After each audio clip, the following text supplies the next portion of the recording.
Lietuvos sportas supažindina su Lietuvoje vykstančiomis sporto varžybomis ir kviečia savaitgalį praleisti sporto arenose. Po ilgos pertraukos vėl savaitgaliais vyks Lietuvos futbolo A lygos kovos. Buvęs Lietuvos rinktinės treneris prognozuoja, kas laimės A lygos medalius.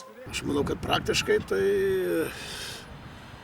nėra šansų padėti jiem. Kiekvienais metais Marijampolė vis daug žada ir neįveikia tų barjerų. Lietuvos regbio top lygoje ilgai lauktas Šiaulių derbis, kuriame šį šeštadienį gali paaiškėti šalies čempionai. Jeigu bendrai sporto gerbėjas yra, tai manau bent kartą gyvenime turėtų nuvažiuoti į Šiaulius ir pažiūrėti. Lietuvoje populiarėja orientavimosi sportas. Savaitgalį Kaune ir jo apylinkėse vyks pasaulio taurės varžybų finalinis etapas. Šiais metais tai yra svarbiausias mūsų renginys, pasaulio taurės etapas, kur dalyvauja patys stipriausi orientacininkai. Lietuvoje vykstančių sporto varžybų tvarkaraščius rasite Facebook paskyroje Lietuvos sporto anonsai. Lietuvos futbolo lygą žiūrovai vėl galės stebėti savaitgalį. Šeštadienį ir sekmadienį Marijampolėje, Vilniuje ir Kaune vyks 27 turo rungtynės. A lygoje užtikrintai pirmauja Vilniaus Žalgirio futbolininkai. Buvęs Lietuvos rinktinės treneris Algimantas Liubinskas sako, kad 8 taškais nuo lyderių atsiliekantys trakai jau neturi galimybių pasivyti Žalgirį. Aš manau, kad praktiškai tai nėra šansų padėti jiem. Aš galiu pasakyti, kad ir trakai, ir Sūduva strategiškai šiais metais blogai suveikė, kadangi jeigu trenerių keitimas sezono metu, tai reiškia kažkas ten netvarko buvo. Jeigu pasirinkau trenerius, nedavė jiem pabaigti, tai klausimas, kas kaltas. Liubinskas negaili kritikos klubų vadovams, kurie neretai kišasi į trenerių darbą ir trenerius keičia ne vieną kartą per sezoną. Kada žaidėjų nepasipildymas ir norima turėti rezultatus, tai ir neleidžia. Gal neleidžia finansinės sąlygos. Kai matome čia apie Atlantą irgi tokių, kad ar vėluoja pinigų ar ką, jeigu jie neturi pinigų, tai nepasipildo žaidėjų.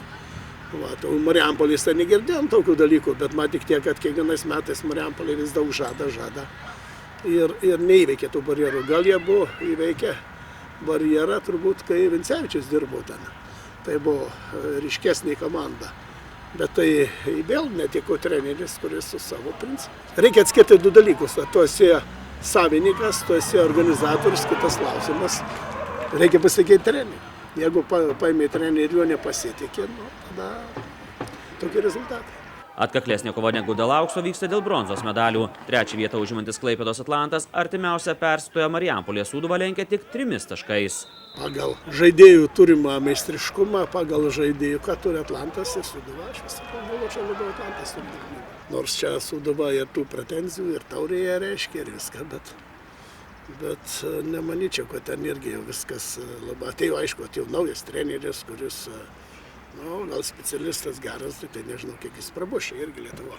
Nemažiau atkaklūs mūšiai vyksta ir dėl išlikimo A lygoje. Turnyrinės lentelės apačioje esančios Utenos Utenio ir Kauno Žalgirio komandos turi lygiai taškų. Paskutinę vietą užėmusi komanda iškris iš A lygos. Prieš paskutinėje likusi žais pereinamąsias rungtynes su stipriausia pirmos lygos komanda. Į Šiaulius kviečia visų regbio gerbėjų laukiamas Saulės miesto komandų derbis. Šeštadienį Zoknių stadione susitiks dėl Lietuvos top lygos čempionų vardų kovojantys Vairio Kalvio ir Baltrek Šiauliai regbininkai. Pirmose tarpusavio rungtynėse, kurias stebėjo net 1500 žiūrovų, pergalę po dramatiškos kovos 10-8 iškovojo Vairas. Jeigu bendrai sporto gerbėjas yra, tai manau bent kartą gyvenime turėtų nuvažiuoti į Šiaulius ir pažiūrėti Baltreks Šiauliai ir Vairio Kalvio dvikovą. Netgi ir atmosfera stadione būna įkaitus ir žiūrovai, sakykim, tokie, jie gan labai aštriai palaikantis savo komandas ir galbūt nemėgstantis priešininkų. Sakykim, tuo metu, rungtynių metu būna labai įdomu ir įtempta. Aš tai gal prilyginčiau kaip Škotijos Glasgow derbiui.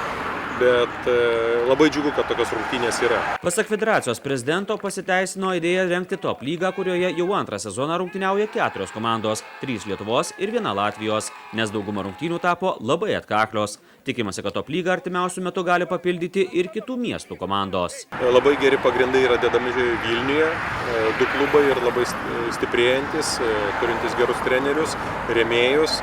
Tai aš manau, ilgainiui Vilniuje irgi atsiras klubas, kuris dalyvaus top lygoje. Tai negalėčiau dabar pasakyti, ar tai būtų kiti metai ar dar kiti, bet ten ruošiamas klubas. Kaune labai rimti pamatai padėti ir jeigu žiūrėti dabar, kas yra Kauno Žalgirio regbio klubas, tai yra labai sustiprėjęs.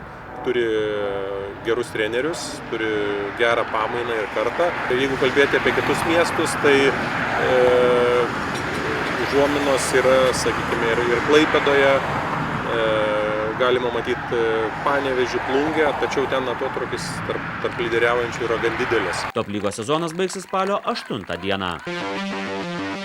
Lietuvoje vis labiau populiarėja orientavimosi sportas. Savaitgalį Kaune ir laikinosios sostinės apylinkėse vyks orientavimosi sporto kalnų dviračiais pasaulio taurės varžybų finalinis etapas.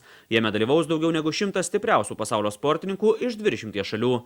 Pasaulio taurės varžybos organizuojantiems lietuviams tai taps generalinė repeticija prieš kitais metais Vilniuje vyksiantį orientavimosi sporto kalnų dviračiais pasaulio čempionatą. Mes turėjome jau pasaulio čempionatą veteranų 2002 metais Neringoje. Iš tiesų tai buvo didžiulis renginys, nes dalyvavo virš 3000 dalyvių. O šiais metais tai tai yra stambiausias mūsų renginys. Tai čia vyksta orientavimas kalnų dviračiais čempionatas veteranų ir kalnų dviračiais pasaulio taurės etapas, kur dalyvauja patys stipriausi orientacininkai. Kartu su pasaulio taurės varžybomis vykstančiame pasaulio veteranų čempionate varžysis daugiau negu 200 dalyvių nuo 40 iki 75 metų ne tik iš Europos, bet ir iš tolimųjų šalių – Australijos, Japonijos, Jungtinių Amerikos valstijų. Orientavimosi sportą galima pasirinkti net 4 disciplinas, todėl šis sportas sparčiai populiarėja. Orientavimosi sportas yra 4 pagrindinės disciplinos. Tai orientavimasis bėgte, orientavimasis slidėmis, orientavimasis kalnų dviračiais, orientavimasis takais. Takais dalyvauja taip pat, gali dalyvauti ir neįgalieji, kadangi ten visai kita, sakykime, varžybų sistema. O šiaip populiarumas tarp visų tų disciplinų yra skirtingas. Aišku, be abejo, daugiausiai dalyvauja bėgte, bet kitos disciplinos irgi yra populiarios. Lietuvos orientavimosi sporto varžybose dalyvauja daugiau negu 3000 sportininkų. Augant sportininkų skaičiui, artėjama prie lyderių ir tarptautinėse varžybose. Šių metų pasaulio čempionato estafečių varžybose į geriausių šešetukus pateko tiek Lietuvos vyrų, tiek moterų rinktinės. Auga ir perspektyvi jaunųjų orientacininkų karta. Galim pasidžiaugti, kad šiais metais mūsų jaunimo orientavimosi kalnų dviračiais rinktinė pasirodė labai puikiai pasaulio čempionate. Iškovoti 3 bronzos medaliai. Tai estafetėse ir vienėse. Orientavimosi sporto entuziastai svajoja ir apie olimpiadą, nes jau vyksta diskusijos su Tarptautiniu olimpiniu komitetu dėl šios sporto šakos įtraukimo į olimpinių žaidynių programą. Buvo tokios diskusijos ir su Tarptautiniu olimpiniu komitetu buvo diskutuojama ir turėjom pakankamai didelis šansus, kad būtų įtraukti į olimpinę programą. Be abejo, pirmiausia, tai būtų žiemos olimpinėse žaidynėse ir palaikymas yra. Taip, kad aš manau, artimiausiai perspektyvai galima sulaukti orientavimosi sporto ir olimpinėse žaidynėse. Visą savaitgalį Kauno marias raižys buriuotojų jachtos ir burlentės. Kaune jau 26 kartą rengiama tarptautinė rudens vėjo regata. Daugeliu Lietuvos buriuotojų tai bus paskutinės sezono varžybos. Rudens vėjo regatoje varžysis buriuotojai ne tik iš Lietuvos, bet ir iš kaimynių šalių – Latvijos, Estijos, Lenkijos, Rusijos ir Baltarusijos. Varžybos vyks net 13 įskaitų. Burlenčių varžybose dalyvaus ir 2 olimpiadų dalyvis Juozas Bernotas. Iš viso rudens vėjo regatoje dalyvaus daugiau negu 200 buriuotojų.